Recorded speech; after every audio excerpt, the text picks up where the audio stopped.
Hi guys, welcome, and today I'm going to be talking to you about my science fair submission video for the Canadian Science Fair Journal.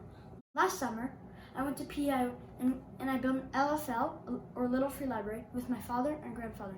These are a great way to share books as they promote literacy, and most people put them up at churches, schools, or outside their homes. I wanted to put mine up at the Children's Hospital in Ottawa, known as CHEO.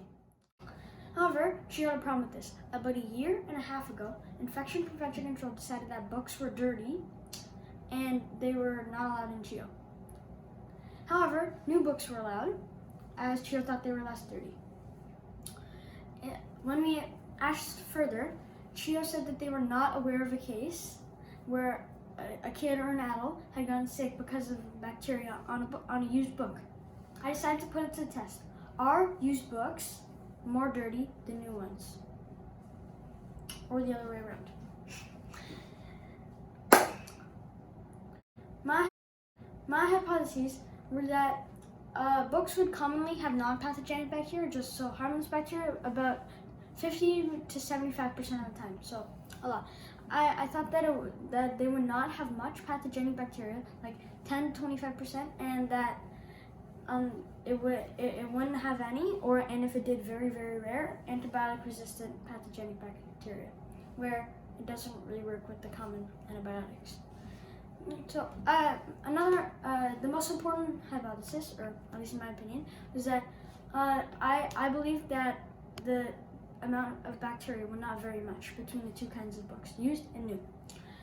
Methods and approach. I decided to test 15 books as a test batch and then do 35 afterwards. I swapped the covers front and back and gave each an ID. Then I sent each book to the Irola Microbiology Lab at CHEO, who generously allowed the usage of their equipment at no cost.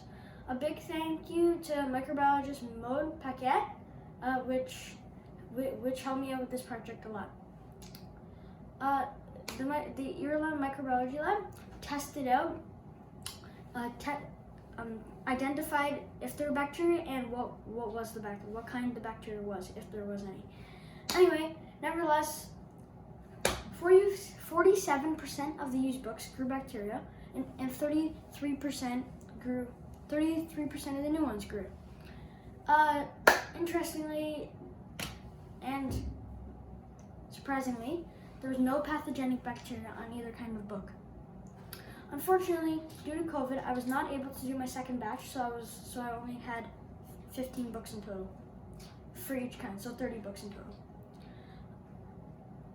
And one book from my school, it was a used book. It grew a filamentous fungi, but I was not able to test whether it was pathogenic or not. I believe my hypotheses were mainly correct, but there was less bacteria than I expected, which is a good thing. If I could do this project again, I would try to have a bigger and more accurate test size.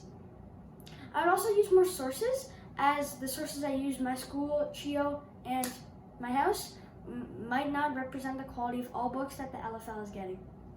Another change is that I would test viruses, another common source of infections in people, and that if a virus showed up in one of the books after I had set up the LFL and all, it would be pretty consequential. In conclusion, I believe that used books should be allowed at CHEO. Not only will this promote literacy at CHEO, it will allow me to set up my little Bookshare library